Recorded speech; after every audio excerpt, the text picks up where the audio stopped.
Welcome back to Vishal steel guys. இன்னைக்கு நம்ம எங்கே வந்திருக்கோம்னு பார்த்தீங்கன்னா ஏவிஎம் ஹெரிட்டேஜ் மியூசியம் தான் வந்திருக்கோம். ஸோ உள்ள என்னென்ன இருக்குது அப்படின்னா ஏவிஎம் ப்ரொடக்ஷனில் யூஸ் பண்ண எல்லா விதமான மூவி செட்ஸில் யூஸ் பண்ணியிருப்பாங்களா, ஒரு வண்டியாக இருக்கலாம், இல்லை அவங்க யூஸ் பண்ண கேமராலேருந்து ப்ரொஜெக்டர்லேருந்து எல்லாமே இங்கே உள்ளே வச்சுருக்காங்க. கார் கலெக்ஷனாக அவங்க தனியாக வச்சுருக்காங்க. நான் உங்களுக்கு காமிக்கிறேன். பல பேச வரும்போது வாங்க வீடியோ கொடுக்கலாம்.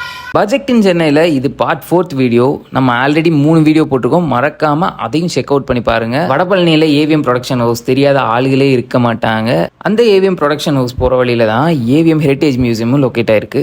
பாய்ஸ் அண்ட் கேர்ள்ஸ், உங்களுக்கு விண்டேஜ் கார்ஸ் அண்ட் பைக்ஸ் அப்புறம் சினிமா ரொம்ப பிடிக்கும்னா உங்களுக்கு தான் இந்த பிளேஸ். வாலில் தெரிகிற எல்லா போஸ்டர்ஸுமே ஏவிஎம் ப்ரொடக்ஷன் தான் ப்ரொடியூஸ் பண்ணது. பாதி படம் எனக்கு தெரியலை. வெளியேருந்து பார்க்கும்போதே உள்ளே வா வா வா நீ ஈர்ப்பாக அவ்வளோ கலர்ஃபுல்லாக இருந்துச்சு. உள்ளே நுழைஞ்சதுமே எனக்கு கண்ணில் ஒன்று பட்டு பயங்கர குஷி ஆகிட்டேன். நம்ம தலைவரோட சிவாஜி மூவியில் யூஸ் பண்ண அந்த மாஸ்க் ஸ்ரேயா கையில் வச்சுருந்தாங்களே, சேம் அதே மாஸ்க்கு மேலே வச்சுருக்காங்க. ஃபைனலி இன்னர் பீஸ் கைஸ், ஒரு வழியாக பார்த்துட்டேன் இதை. ஸோ இது டூப்ளிகேட் கரன்சி தான், யாரும் பேனிக்காக வேணாம். என் ஆத்மா சாந்தி அடைஞ்சிரும். ஐயோ வாவ், என்னங்கடா இது. நுழைஞ்சதுமே நம்ம பென்சன்ஸே ப்ரொடியூஸ் பண்ண கிரேட் பென்ஸ் 820 PS கைஸ். இது ஒரு 2.1 litre and 4 cylinder engine with 20 horse powers. பார்க்க நல்ல ஒரு மாதிரி எலிகென்ட்டாக இருக்குது. அடுத்ததாக டாஜ் பிரதர் கைஸ். நம்ம தலைவன் 1930s 3112 cc flat head inline 6 engine வேற வித் 60 ஹார்ஸ் பவர்ஸ். அப்படியே இந்த பக்கம் பார்த்தீங்கன்னா நம்ம கண்ட்ரியில் ஆரிஜினான ஃபியட் எலிகன் நிற்கிறாங்க. 1100 cc வித் 4 சிலிண்டர் இன்ஜின். இதை பார்க்குறதுக்கு அப்படியே மிஸ்டர் பீன் கார் மாதிரியே இருந்தாலும் ஆனால் அது கிடையாது. Next 1949 Buick super convertible. So இது ஒரு 8 இன்ஜின் கார், 115 ஹார்ஸ் பவருங்க இது. இந்த காருக்கு யூஎஸில் என்றைக்குமே மவுஸ் குறையவே குறையாது. Catalog series 62 5670 cc 8 cylinder engine இது. 1954 Dodge Royal convertible red and white car இது. ஸோ இது ஒரு 150 ஹார்ஸ் பவர். இது ஒரு 241 CID ஹெமி V8 இன்ஜின் இது. Power flight 2 speed automatic transmission இது. ஆனால் இந்த ரோவில் நிற்கிற எல்லா காருமே one of the most best car. And ஒவ்வொருத்துக்கும் ஒவ்வொரு கதை இருக்குது. அந்த ஃபர்ஸ்ட் கார் நம்ம புரட்சி தலைவர் டாக்டர் எம்ஜிஆர் யூஸ் பண்ணது, டாஜ் கிங்ஸ்வே. இதை ஒரு 2 வருஷம் யூஸ் பண்ணியிருக்காரு. இதை நேரில் பார்க்குறதுக்கு அவ்வளோ மேசிவாக இருக்குது. ஒரு மோஸ்ட் லக்ஸரியஸ் கார் இது. வேக்ஸால் வெலாக்ஸ், வேக்ஸால் 14, அப்புறம் புயிக் சூப்பர் 8, இந்த மாதிரி இது எல்லாமே ஒரு மோஸ்ட் லக்ஸரியஸ் கார். நான் இப்போ சொல்லலை, நான் அப்போ அந்த பீரியடில் சொல்கிறேன். ஸோ இதெல்லாம் நீங்கள் நேரில் பார்த்து எக்ஸ்பீரியன்ஸ் பண்ணுங்கள். இதை நான் சொல்லிகிட்டே இருந்தாலும் உங்களுக்கு புரியாது. ஸோ நேரில் பாருங்கள். And next UK made Aston 16. இது ஒரு 2199 cc கார். இது ஒரு 4 சிலிண்டர் என்ஜின் 1946 மேட் பண்ணியிருக்காங்க. அப் நெக்ஸ்ட் யூகே மேட் மோரஸ் 8 நிற்கிது. ஸோ இது ஒரு 1937 model 918 cc with 4 cylinder engine. பார்க்க அப்படியே ஒரு கிளாஸாக இருக்குல்ல. Next 1954 Mercedes 180 2200 cc. இது ஒரு 6 சிலிண்டர் என்ஜின். ஸோ இந்த கலர் எனக்கு ரொம்ப பிடிச்சிருக்குங்க. ஜெர்மன் மேடு. ஸோ என்னை விட்டால் அப்படியே ஓட்டிகிட்டு போயிடுவேன். And next 1946 Ford Anglia. இது ஒரு யூகே மேட் 933 cc ஒரு 4 சிலிண்டர் என்ஜின் இது. அண்ட் அப்படியே வரிசையாக ட்ரெம்ப் ஃபேமிலி நிற்கிது. இங்கே நீங்கள் பார்த்துட்டு இருக்கிறது ட்ரெம்ப் ஹெரால்டு 1200 கன்வெர்ட்டபிள். ஸோ அப்படியே சைடில் ஃபுல்லாகவே ட்ரெம்ப் ஃபேமிலி. இதுக்கு பின்னாடி அப்படியே நம்ம அம்பாசிடர் ஃபேமிலி நிற்கிறாங்க. கலராக நிற்கிறாங்க, க்ரீன் ப்ளூ எல்லோன்னு. ஸோ இதெல்லாம் பார்க்குறதுக்கு ஒரு நாஸ்டாலஜிக் ஃபீலாக இருக்குது. அப்புறம் பீட்டல், ஆஸ்டன், இந்த மாதிரி நிறைய கார்ஸ் நிற்கிது. இங்கே பாருங்கள், ரோட்ஸ்டர் நிற்கிது, கண்ணடிக்குமே அந்த கார் நிற்கிது. எனக்கெல்லாம் இப்படி சொன்னதான் புரியும். இந்த கார் மெர்சிடிஸ் 280S. ஸோ இது மின்சார கனவு மூவியில் எஸ்பிபி சார் அண்ட் அரவிந்த் சாமி சார் யூஸ் பண்ணியிருப்போம். அந்த மூவி பார்த்துருந்தீங்கன்னா அது கண்டிப்பாக உங்களுக்கு தெரிஞ்சிருக்கும். பார்க்கலனாலும் இனிமேல் பார்க்கும்போது நோட் பண்ணுங்கள். அண்ட் இங்கே இருக்க எல்லா காரோட இன்ஜின்ஸுமே பின்னாடி வச்சுருக்காங்க. அதோட மாடல்ஸ்லாம் எல்லாமே ரன்னிங் கண்டிஷன்ஸ் தான் இருக்குது. மோஸ்ட் ஆஃப் இந்த ஷோஸ்லலாம் பார்க்கலாம். இந்த கார்ஸ்லாம் எடுத்துகிட்டு வருவாங்கன்னு நினைக்கிறேன். ஃபாஸ்டாக்லாம் ஒட்டியிருக்கு. அயன் மூவியில் நம்ம சூர்யா சார் யூஸ் பண்ண பைக் இருக்குது இங்கே.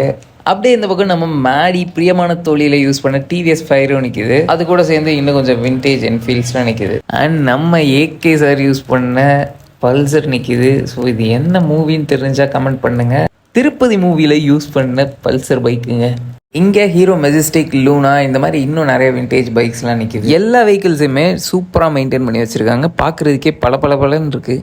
எதையுமே இன்டீரியர்ஸ் உள்ளே காமிக்க முடியலை. ஸோ இது வெளியே இருந்து தெரிஞ்சனால உங்களுக்கு காமிக்கிறேன். நீங்கள் நேரில் போய் பார்த்தீங்கன்னா உங்களுக்கு இந்த கண்ணாடி வெளியே பார்த்தீங்கன்னா நல்லா தெரியும். ஒரு குழந்தையோட சிரிப்புக்கு பின்னாடியும் ஒரு அர்த்தம் இருக்கும். அது மாதிரி நான் இப்போ சிரிச்சிட்ருக்க சிரிப்புக்கு பின்னாடியும் ஒரு அர்த்தம் இருக்குது. இது என்னன்றது உங்களுக்கு தெரியுதா? சிவாஜி படத்தில் ஸ்ரேயா குளிப்பாங்களே அந்த பாத்டப் இருக்கு.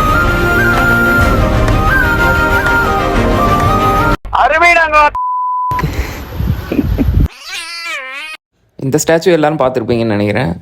சிவாஜி வந்துட்டு அவரோட ஸ்டாச்சுவுக்கு அவரே மாலை போடுவார், அந்த ஸ்டாச்சு தான் இது. அங்கே ஒரு பெரிய ஃபேன் இருக்கு, ஏர்க்ராஃப்ட் இன்ஜினில் மேடானது. ஸோ இந்த சூறாவளி அப்புறம் வந்துட்டு நிறைய காற்றடிக்கிற மாதிரி சீன்லாம் இருக்கும்ல, அதுக்கு யூஸ் பண்ணியிருக்காங்க. And different types of projector period வந்துட்டு எப்படி மாறி இருக்கு எல்லாத்தையும் வீடியோஸ் அண்ட் ஃபோட்டோஸ்லேயே பார்த்துட்டு இருந்தேன். எனக்கு இப்போது நேரில் பார்க்கும்போது இது ஒரு தனி எக்ஸ்பீரியன்ஸாக இருக்குது. நீங்கள் பார்த்துட்டு இருக்கிறது மிச்சல் 35mm கேமரா. எல்லாம் சிவாஜி மூவியில் யூஸ் பண்ண கண்ணாடி, தலைவர் யூஸ் பண்ணது. அப்புறம் மேலே வந்துட்டு பார்த்தீங்கன்னா ஃபுல்லாக விண்டேஜ் திங்ஸ்லாம் இருக்குது. இதை பாருங்களேன், அப்போ வந்துட்டு ஃபிலிம் எடிட்டிங்க்குன்னு தனி ஒரு மிஷினே இருந்திருக்கு. இப்போ இருக்க மாதிரி கம்ப்யூட்டரில் போட்டு டக்கு டக்குன்னு எடிட் பண்ணுற மாதிரிலாம் கிடையாது. ஸோ இதெல்லாம் பார்க்கும்போது ஆச்சரியமாக இருக்குது. இது அப்படியே வெர்டிக்கல் எடிட்டிங் மிஷின்.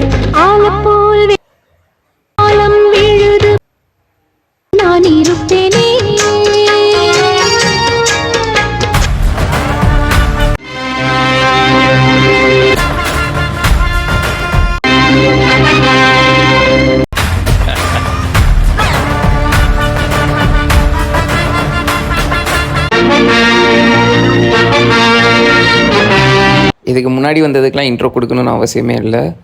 அண்ட் இதெல்லாம் பார்த்திங்கன்னா ஆம்ப்ளிஃபயர்ஸ், அப்புறம் வந்துட்டு ரெக்கார்டர்ஸ், நிறைய டைப்ஸ் ஆஃப் மைக்ஸ்லாம் இங்கே இருக்குது. Magnet to optical disc drives, அப்புறம் கம்பன்சர்ஸ், various types of projector, sound mixer, இந்த மாதிரி நிறையா டிஜிட்டல் மிக்சர் எல்லாமே இருக்குது. அப்புறம் இங்கிட்ட வந்தீங்கன்னா ஃபுல்லாகவே வீடியோ எடிட்டிங்க்குன்னு தனித்தனி மிஷின்ஸ். ஸோ இதெல்லாம் பார்த்தீங்கன்னா ஒவ்வொருத்துக்கும் செப்பரேட் ஆப்ஷன்ஸ் கொடுத்துருக்காங்க. இன்னு, அவுட்டு, ஸ்டாப்பு, பாஸ் எல்லாமே செப்பரேட்டாக இருக்குது. நான் இப்போ தான் ஃபஸ்ட் பார்க்குறேன். ஆனால் இது எல்லாமே இவங்க ப்ரொடக்ஷனில் பண்ண மூவிஸ். இது எவ்வளோ இருக்குது பாருங்கள். அண்ட் இப்படி பார்க்கும்போது தான் தெரியுது. அண்ட் மேலே ஃபுல்லாகவே பார்த்தீங்கன்னா இவங்க யூஸ் பண்ண லைட் வச்சு டெக்கரேட் பண்ணியிருக்காங்க. அது இப்போ தான் பார்க்குறேன். இது நார்மல் ரெக்கார்டர், அப்புறம் ரீல் டு ரீல் ரெக்கார்டர்ஸ் இருக்குது. இது அப்புறம் டேப்ஸ், அப்புறம் 16mm ப்ராஜெக்டர்ஸ் இருக்குது. அண்ட் இவி வெஹிக்கிள் 2007 வந்துட்டு இருந்திருக்கு, அதையும் வாங்கி வச்சுருக்காங்க. இது 4-track dual reproducer and then also recorder. Parasakthi movie எடுத்து 50 years ஆச்சு அப்படின்னு சொல்லிட்டு அதுக்கு ஒரு நினைவு சின்னம் மாதிரி வச்சுருக்காங்க இங்கே. அண்ட் ஆல்சோ இங்கே ஒரு ஃப்ரண்ட்டில் ஒரு குட்டி டாய் கலெக்ஷன் வச்சுருக்காங்க. அப்புறம் அவங்க வாங்கின அவார்ட்ஸ் எல்லாமே இங்கே வச்சுருக்காங்க. ஃபர்ஸ்ட் வந்துட்டு டால்பி அட்மாஸ் கொண்டு வந்தது சிவாஜி மூவி, அதுக்காண்டிய சர்டிஃபிகேஷனும் இங்கே வச்சுருக்காங்க. அப்புறம் சில்வர் ஜூப்ளி, அவங்க படம் எடுத்து ப்ரொடியூசராக கொண்டாடின எல்லா அவார்ட்ஸுமே இங்கே உள்ளே இருக்குது. அண்ட் இதோட இந்த வீடியோவை நான் முடிச்சுக்கிறேன். பட்ஜெட் இன் சென்னை நீங்கள் பார்க்கணும் அப்படின்னு நினச்சிங்கன்னா நம்ம சேனலை மறக்காமல் சப்ஸ்கிரைப் பண்ணி வச்சுக்கோங்க. அண்ட் உங்கள் ஃப்ரெண்ட்ஸ் அண்ட் ஃபேமிலிஸ்க்கு ஷேர் பண்ணுங்கள். Bye bye.